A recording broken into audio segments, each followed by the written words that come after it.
how to fix the chassis error that keeps popping up every time on an Acer computer.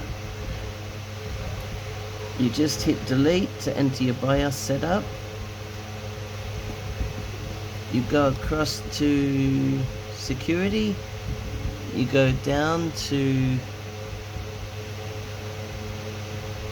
chassis opened warning,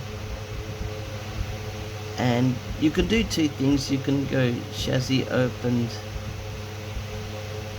you can change the status chassis opened, but it's better just to go opened warning and just clear it to acknowledge, or you can disable to make sure it never happens again. Maybe it's better to clear it, depends on your preference.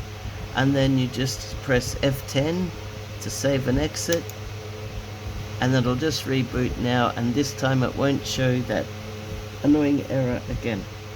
Hopefully we'll just straight away boot straight through to your operating system.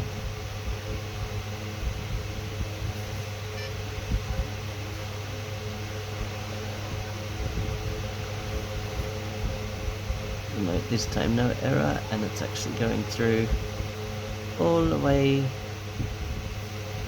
and happy days.